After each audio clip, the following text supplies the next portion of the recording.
ভ্রমণপ্রেমী বাঙালির হাতে 5 দিনের মতো ছুটি থাকলে দীঘা বা দার্জিলিংয়ের মতো বাঙালির প্রথম পছন্দ বেনারস।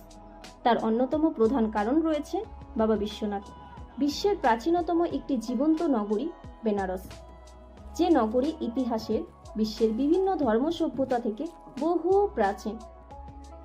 একদিকে যেমন বাবা বিশ্বনাথ রয়েছেন, অপরদিকে রয়েছেন মা গঙ্গা।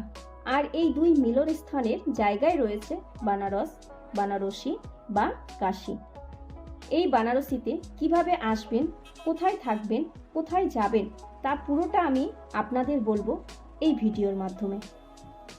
আমাদের যাবার ট্রেন ছিল রাত 10:45 নাগাদ। আর আমার বাড়ি যেহেতু কোচবিহারে, তাই আমি নিউ কোচবিহার স্টেশন থেকে ট্রেনে উঠবো। আর ট্রেনটা ঠিক সময় মতোই চলছে। ট্রেনটা স্টেশনে এসে পৌঁছেছে 10:53 নাগাদ, ঠিক সময় মতোই আছে। আর ট্রেনটা ছেড়েছে 11:01 আর আমি নিউ কোচবিহার স্টেশন থেকে জার্নিটা শুরু করে দিলাম বেনারস যাবার জন্য।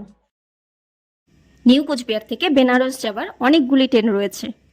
আর তোমরা যারা যারা ভাবছো যে বেনারস যাবে এই মুহূর্তে বা কিছুদিন পর প্ল্যানিং আছে, তাদেরকে একটাই কথা বলবো, রাতে ট্রেনে না উঠে দিনে ট্রেনে উঠবে। যদি দিনের বেলা তোমরা ট্রেনে ওঠো তাহলে রাতটা কভার করার সাথে সাথে পরের দিন সকাল নাগাদ তোমরা বেনারসে পৌঁছাতে পারবে।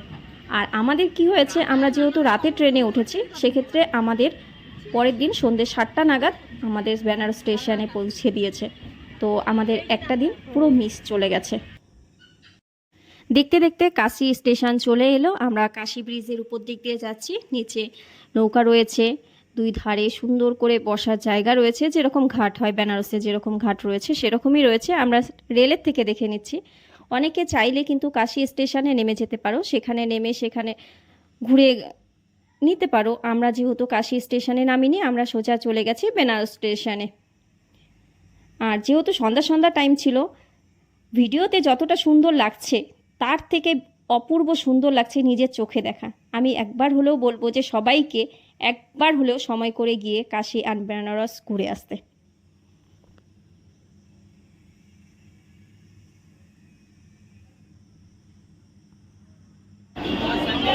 ঘড়ির কাঁটা ধরে 19:11 আমরা বেনারস স্টেশনে পৌঁছে গেছি, মানে 7:11। বেনারস স্টেশন থেকে বেরিয়ে সোজা আমরা বাইরে ওয়েট করছি অটোর জন্য। আর স্টেশনটা প্রচুর বড় ছিল আর দেখতেও খুব সুন্দর লাগছিল। তারপরে অটো যেহেতু আমাদের চলে এলো, আমরা রুমের উদ্দেশ্যে রওনা দিয়ে দিলাম। রাস্তায় বেরিয়ে পড়েছি অটো করে সবাই মিলে একসাথে। আর আমাদের রুমও প্রায় পৌঁছে গেছি। এই যে এটা আমাদের হোটেল ছিল। আর যেহেতু আমরা ডরমিটরি রুম নিয়েছি, তো সেক্ষেত্রে আমরা 13 জন সেই রুমে ছিলাম। আর কেউ যদি মনে করো যে এই হোটেলের নাম্বার তোমাদের চাই বা কেউ যেতে চাও, তো সেক্ষেত্রে আমাকে কমেন্ট করো, আমি কমেন্ট বক্সে হোটেলের নাম্বার দিয়ে দেবো। হোটেলে রাতেবেলা গিয়ে আমরা ফ্রেশ হয়ে সেখানে খাবার খেয়েছি। ভাত, রুটি ছিল, সবজি ছিল, ভেজ ডাল ছিল, স্যালাড ছিল, তারপরে মিক্সচার আচার ছিল। সেখান থেকে খাওয়া দাওয়া করে বেরিয়ে পড়েছি রাত 12টা নাগাদ একটু গঙ্গার ঘাটে। গঙ্গার ঘাটের এই গরমের মধ্যে যে শান্ত হাওয়া মনটাকে একদম শান্ত করে দিয়েছে। তবু আমি সবাইকে একবারই বলবো যে কেউ এই গরমে যেও না। যদি কারো প্ল্যানিং থাকে প্লিজ প্ল্যানিংটা ক্যান্সেল করো। পরের দিন সকাল সকাল আরশি ঘাটে আরতি দেখার জন্য আমরা সবাই মিলে চলে এলাম আরশি ঘাটে। আরতি দেখার সময় আমি ভিডিও করতে ভুলে গেছি, তাই তারপরে আমি ভিডিও একটু করছি। এই যে এই ঘাটে আরতি হয়। তারপরে সেখান থেকে বেরিয়ে আমরা পাশাপাশি যে ঘাটগুলো রয়েছে সেগুলো ঘুরে দেখছি। আর ভাবছি স্নান করে আমরা আমাদের রুমে যাব। কথায় আছে না যে গঙ্গায় স্নান করলে নাকি পাপ ধুয়ে যায়, তো জানি না কি কি পাপ করেছে, কিছুটা তো পাপ ধুয়ে গেল এই মা গঙ্গায় স্নান করে। রুমে এসে ফ্রেশ হয়ে আমরা রওনা দিলাম বাবা বিশ্বনাথের উদ্দেশ্যে, ওনাকে দেখব বলে, এত দূর থেকে যাওয়া ওনাকে দেখার জন্য। তাই আমরা সবাই মিলে বেরিয়ে পড়লাম। আর যেতে যেতে দেখছি যে বিশাল বড় লাইন।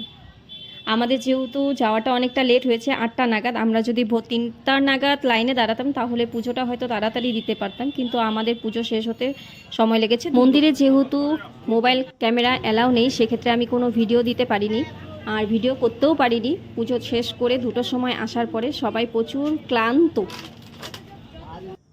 তারপর আমরা দুপুরের লাঞ্চটা হোটেলে সেরে নিলাম। সেরে নিয়ে সোজা চলে গেলাম গধুলিয়া মার্কেট। কারণ এই মার্কেটে অনেক সুন্দর সুন্দর জিনিস পাওয়া যায় শুনেছি, তাই আমরা নিজের চোখে দেখতে সেখানে চলে গেলাম। এখানে এসে দেখি সত্যি খুব সুন্দর সুন্দর ব্যাগ রয়েছে, ইয়াররিংস রয়েছে, হাতের চুড়ি রয়েছে, তাছাড়া খুব সুন্দর সুন্দর কুর্তি রয়েছে, লং কুর্তিগুলো। আর সব থেকে বেনারসের আকর্ষণীয় জিনিস সেটা হলো বেনারসি শাড়ি। আর বেনারসি যাব, বেনারসি শাড়ি আনবো না এটা কখনো হয়, তাই আমরা বেনারসি শাড়ির দোকানে চলে গেলাম। এই যে দেখো খুব সুন্দর সুন্দর শাড়ি খুব কম দামেই পাওয়া যাচ্ছে। মার্কেট থেকে আমরা রুমে চলে এলাম। রুমে এসে ফ্রেশ হয়ে আবার ঘাটের উদ্দেশ্যে রওনা দিলাম, কারণ সন্ধ্যাবেলা দশাশ্বমেধ ঘাটে সন্ধ্যা আরতি হয়। আর বেনারসে আসবো, সন্ধ্যা আরতি দেখবো না এটা কখনো হতে পারে, তাই দশাশ্বমেধ ঘাটে যাবার উদ্দেশ্যে রওনা হলাম। এবং এখান থেকে নৌকায় করে দশাশ্বমেধ ঘাটে যেতে হবে। তো আমরা সবাই মিলে নৌকায় উঠে গেছি, আর নৌকাও আমাদের ছেড়ে দিয়েছে। এই যে দেখো এত সুন্দর লাগছিল, আর চারপাশে শুধু বোট, শুধু জাহাজ তো নয়, এগুলো সব বোট স্টিমার। এত সুন্দর লাগছিল, চোখে না দেখলে করা যাবে না। সোজা চলে এলাম দশাশ্বমেধ ঘাটে। এই যে দশাশ্বমেধ ঘাটে এসে দেখি আরতি শুরু হয়ে গেছে। এই যে 5 জন মিলে আরতি করছে। চারপাশে মোটামুটি 2-2.5 হাজারের উপরে নৌকা রয়েছে, আর সবাই নৌকা করেই বেশি দেখছে। তাছাড়া ঘাটের ওপাশেও রয়েছে, ওনারাও ভালো করে দেখতে পাচ্ছে, আর আমরা সামনের থেকে খুব ভালো করে দেখতে পাচ্ছি আরতি।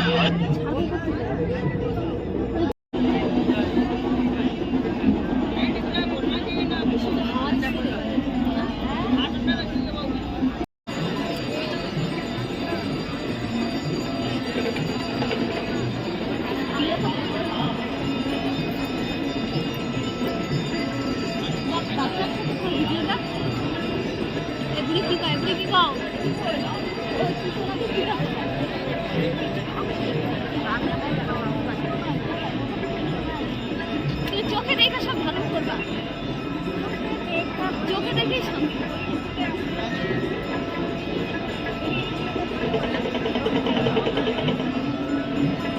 সন্ধ্যা আরতি শেষ করে আমরা আবার ঘাটগুলো দেখতে বেরিয়ে পড়েছি, কারণ এখানে 64টা ঘাট আমাদেরকে ঘুরে দেখাবে। আর একজন ছিলেন, উনি সব কোন ঘাট কি নাম সেগুলো আমাদেরকে বলে দিচ্ছে।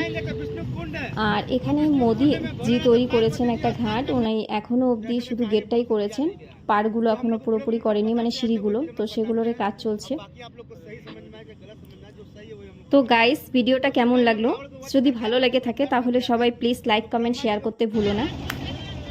আর যদি কেউ প্ল্যানিং করে থাকো তো আমি অবশ্যই বলবো যাও, কিন্তু এই সময় যেও না, খুব গরম ওখানে রয়েছে। Tata, bye bye.